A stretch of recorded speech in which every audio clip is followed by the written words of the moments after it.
So, pop quiz here. Anybody know the indigenous peoples, the native group that lived here originally, here in Pennsylvania and kind of this area? Lenape, sometimes called Lenni-Lenape individuals here. And so you'll see here is a statue of a man named Tamanend or Tamanend. And we can take one step closer to it if you can. It's kind of a loud spot here. Lisa and I were saying, people drive by this all the time and never see. They refer to him as King Tamanend. He was the leader of the Lenni-Lenape individuals who lived here in Pennsylvania. And you'll notice his hand is extended. Who knows who's on top of City Hall? This is a very Philly question. Who's on top of City Hall? William Penn, who our state is named after, Pennsylvania. And if you've ever seen that statue of William Penn, his hand is also extended this way. And the statue has Tamanend's hand also extended, symbolizing the handshake and the treaty that they had. He became one of the most famous people in the colonies because of, according to the story, the way that he welcomed William Penn and Swedes and others here in the area too, hospitably. There was a holiday in colonial America named Tamanend Day, and this is complicated. They celebrated Native presence here, but they celebrated it by dressing up as Native Americans, putting on feathers and kind of mocking Native culture too. This holiday went well toward 1800 too. It was a national colony holiday that happened there too. And it has been erased from history though. Some would say erased from history, kind of like the Lenape presence here in Philadelphia. But can anyone name any neighborhoods named after Lenape words here? Neighborhoods or rivers or streets or anything? Passayunk, Wissahickon, Manayunk, not Schuylkill. Now, the other river, Delaware River, is Schuylkill River, but the original name of the Schuylkill River was Tulpehana River, which is a native word too. What do you notice about the statue? What stands out to you there? Standing on a turtle. Why is that significant? What's that? Turtle Island. And the turtle is one of the great symbols of Lenape individuals here as well. And it's my favorite animal too. Wonderful. What else do you notice? What other animal do you notice? The eagle. That's complicated. Eagles, maybe I read too much into the symbol, but the eagle is above Tamanend and above the turtle there too. Anything else you notice there?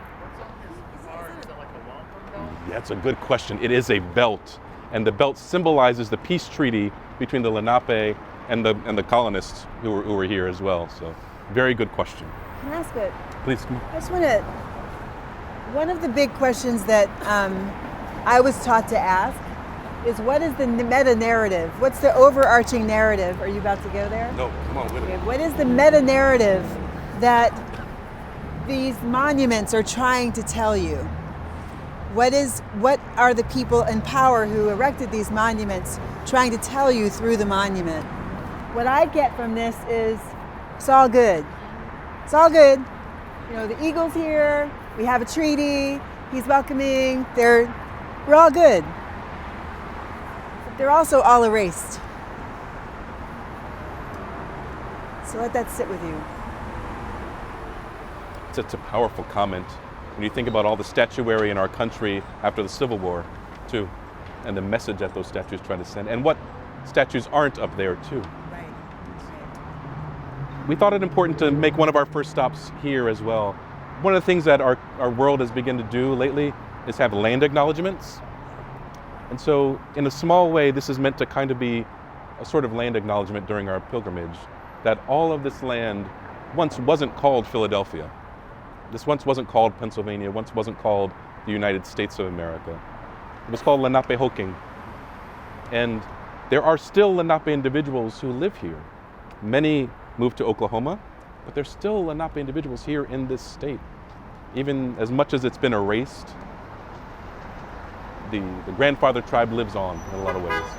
So I thought, amidst all this sound, let's have just a moment of quiet, acknowledging that and remembering our siblings, our Lenape siblings too.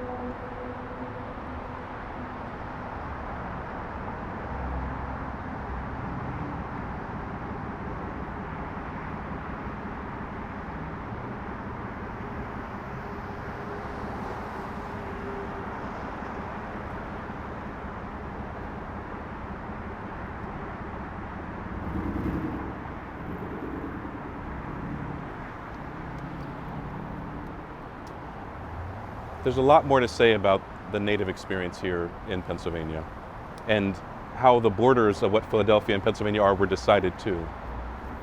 There was sort of a walking treaty with William Penn's kids and Lenape individuals that was sort of betrayed in kind of a hustle there, which changed the borders, which is painful, still painful to Lenape individuals to this day, that we can think about and talk about. Our next stop, what's the best way to get there? Why don't we get back here, we'll walk over and we're going to go over to Christ Church as well. Advice on how we should be in between the walks, in between the stops? So as you're walking, feel free to talk. You don't need to be silent. If I tell you this is a silent time, then you can be silent. But some people process in different ways, so do what you need to process. Yeah. We can actually walk up the middle this way. Okay.